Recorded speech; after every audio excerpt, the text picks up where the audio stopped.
A short analysis of Kullark by Jack Davis. Jack Davis. Jack Davis was a notable Australian playwright and poet. As he belongs to the Nunga Aboriginal people of Australia, much of his works deal with the indigenous Australian experience. In 1971, he became the first chairman of the Aboriginal Lands Trust in Western Australia. He is also an important writer who represents history and Aboriginality through literature. Who are called Nunga? Nunga are Aboriginal Australian people who live in the southwest corner of Western Australia. Jack Davis himself belongs to this community, and the play Kullark is fully about Nunga community people. The most important plays of Jack Davis. The first one is Kullark, published in the year 1979. Next comes The Dreamers, No Sugar, Boranchin, In Our Town. He has also written children's plays like Honey Spot and Molly and Leprechaun, published in the year 1994. In all these plays, Davis covers the history and discrimination of Aboriginal people, including the first contact with the white settlers. About the play Kullark. Kullark is a documentary on the history of Aborigines in the Western Australia. It was first performed in 21st February in the year 1979.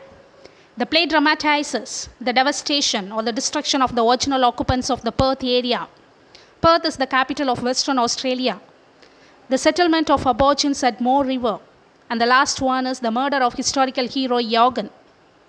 Jack Davis has mingled fact and fiction in the play Kullark to expose the real sufferings of native people. What is called Kullark, or what is the meaning for the Aboriginal term Kullark? It means the home, the place where fire is made. Here comes the important historical hero Yogan. Who is Yogan? Yogan was an Aboriginal Australian warrior from the Nunga community. Yogan played a key part in the early resistance to British colonial settlement and their rule in the area surrounding Perth in Western Australia. Yogan was killed by a young settler aged 18. As the government of Britain has offered a reward of £30, after shooting, the settlers removed Yogan's head to claim the reward. His head was eventually taken to a museum in Liverpool, London, and was stored for more than a century. In 2010, after 177 years, Yogan's head was buried by traditional ceremony in the Swan Valley after years of debate among Nunga community. He is now considered to be the hero of the community. Now, Yogan has become a symbol of the unjust and the brutal treatment of the indigenous people of Australia by colonial settlers. The setting of the play is very important to know the history of Australia.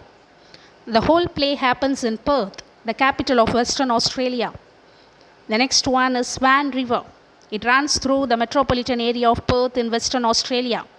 Moore River. It is a river in the agricultural region of Western Australia. The history of Australia is very important to know the plot of the play Kullark. The first one is Swan River Colony. It is also known as the Swan River Settlement and was a British colony established in the year 1829 on the Swan River in Western Australia. It is only this initial settlement place on the Swan River was soon named Perth and became the capital city of Western Australia. The second history that comes at the background of the play Kullark is Moore River Native Settlement. This settlement was opened by the government of Western Australia in 1918 under the Chief Protector of Aborigines, Mr. A.O. Neville. He was originally supposed to accommodate Aboriginal people with health facilities and employment opportunities for the adults. It housed many half-caste or mixed-race children. It is to be noted, many of the Aboriginal and mixed-race children were sent to Moore River usually against their will. The structure of the play, the Kullark. The play Kullark consists of 2 acts. The first act is called The Steel and the Stone and is divided into 9 scenes. The second act is called The Brutish Years and is divided into 6 scenes. Altogether, there are 15 scenes in the play. The action of the play moves between the present and the past in different time and places in Western Australia. The play opens in 1979, the present modern setting in the Yola's family kitchen at Perth. Next, it moves to past in the Swan River colony of 1830s. In second act, the play happens in the Moore River settlement of 1930s. As we see above, there is no chronological order in the play. Thus, the play represents the complex set of parallels and opposition between past and present. Let's see the characters in the play one by one.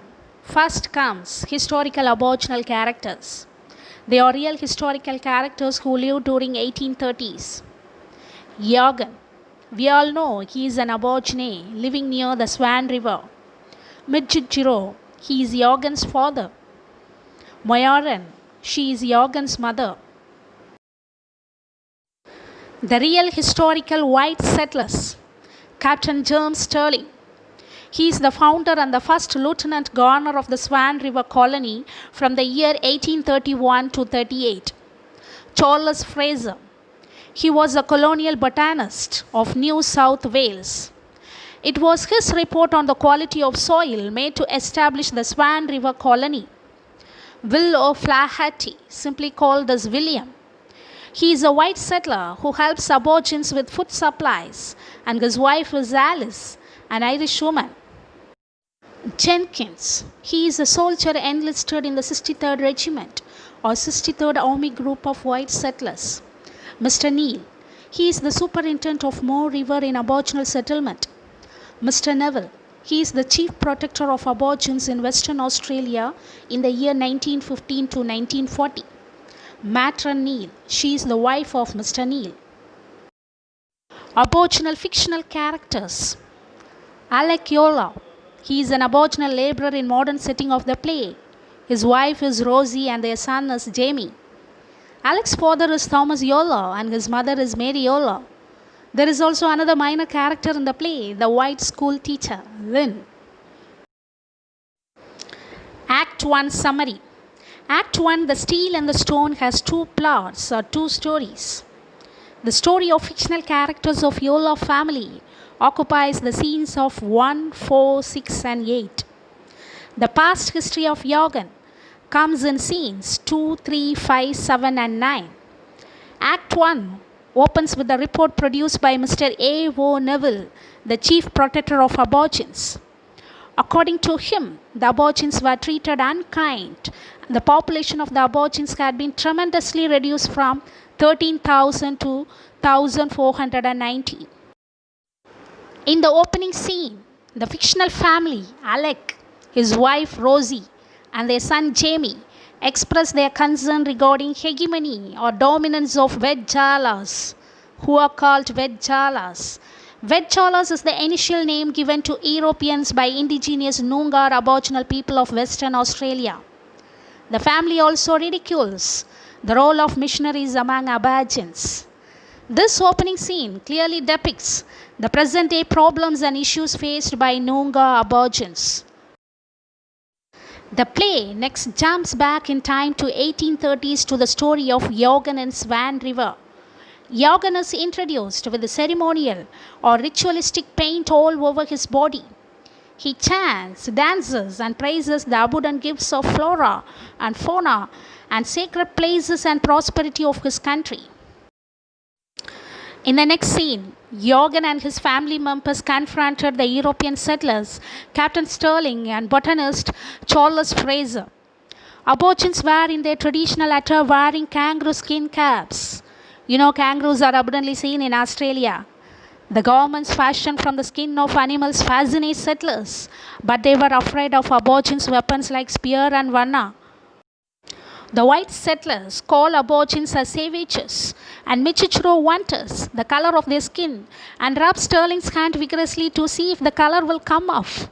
It is so funny. The Aborigines believe that the skin color of the settlers to be painted by white. Captain Stirling offers Yogan and Michichro the coat and trousers of Fraser.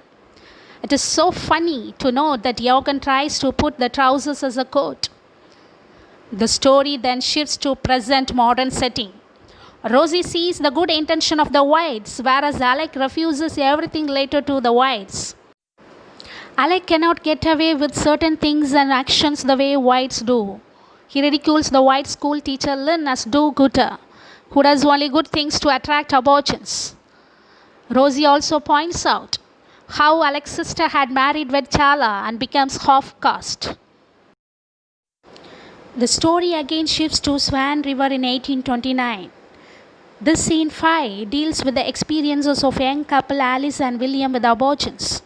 In her letter of 1829, this Irish pioneering woman Alice shares the plans to set sail on the Permelia for the Swan River colony. Permelia is the name of the ship to arrive in June 1829, bringing settlers to establish the new colony at the Swan River in Western Australia. When William and Alice meet Yogan's family near Swan River, they are afraid of each other. William levels up his gun, while Yogan takes his spear to protect his family. Alice provides Aborigines a loaf of bread, which they named as Berikut, interpreted from the word spoken by Alice as very good. From then on, the natives have paid several visits to the settlers' camp. Settlers have also taught them some English words which the natives pronounce differently. Aborigines repeat every word just like the parrots. For example, fish as pish, shovel as stubble, spear as spear, and so on. Since the natives have acquired a taste for bread, which they call as berikut, they bring a catch of fish to exchange for flour. William and Alice feel happy to share their food supplies to the natives. In scene 7, Alice reads from her own diary. She reads the deaths of Aborigines and their terrible violence towards the settlers. Private Jenkins, a soldier, reminds the couple that the government has forbidden settlers to give flour to the natives. He also adds that the Aborigines have to go down the official rationing station to claim for the flour. Jenkins captures Yogan and his family and takes them to Kullark Island to teach Christianity and the British way of life.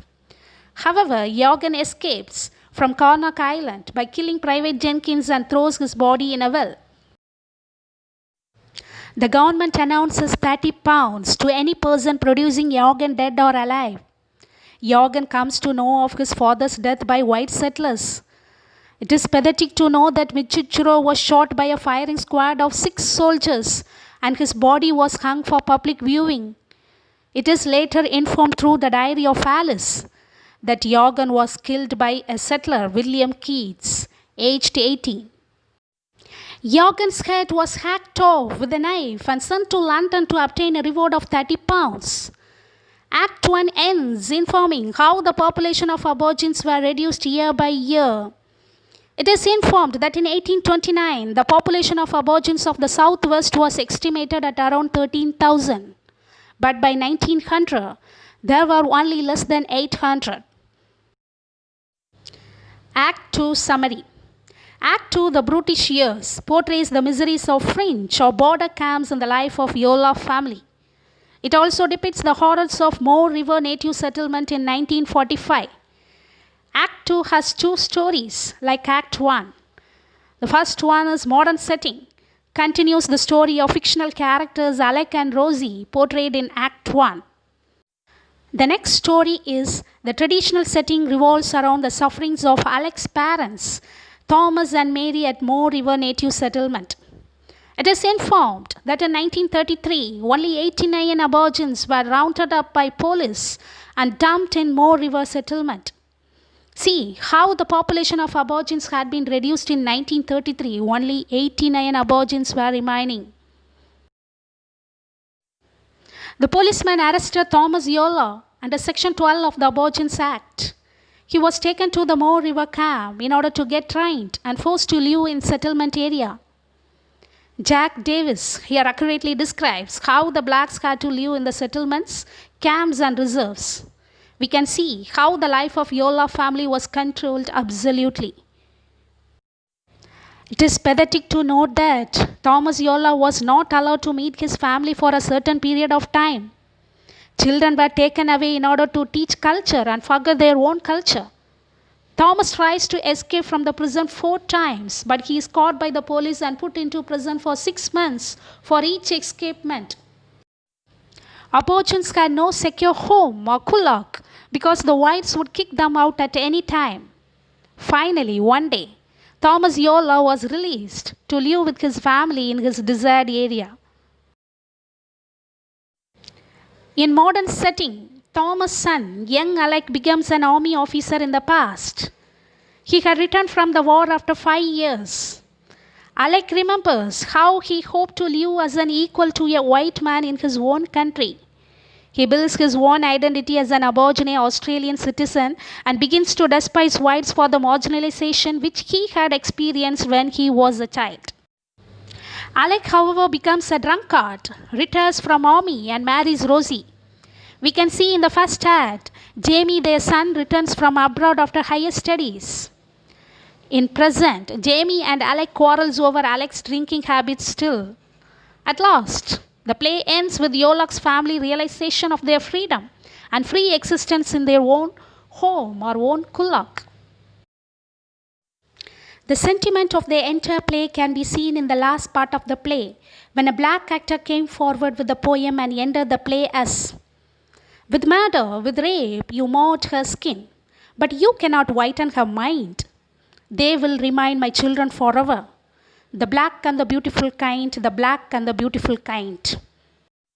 These pithy sentences above are the characteristics of the Aboriginal spirit. Davis clearly asserts that colonists cannot whiten the mind of Aborigines. The Aborigines proudly dismiss the notion of white as beautiful and acknowledge the identity of native people. What do you understand from the play? Australia is still a racist country. Though not in physical terms, but mentally and morally, they are still a racist nation at heart.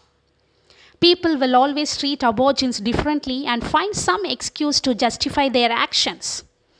Davis feels that the real history of Australia were omitted by many historians, so he wants to rewrite the history in English from an Aboriginal point of view. He gives a correct picture in contrast with the incorrect interpretations by whites. Davis uses Nunga native languages in the play to assert his cultural identity, and that will definitely enable the world to know about Aborigines' language and culture. Davis also emphasizes the whites often had good intentions with what they did, but that did not turn out to be good for blacks. Black culture survived no matter how hard the invaders or colonists tried to eliminate it, because they stick together and they do not want to forget who they are. Thank you.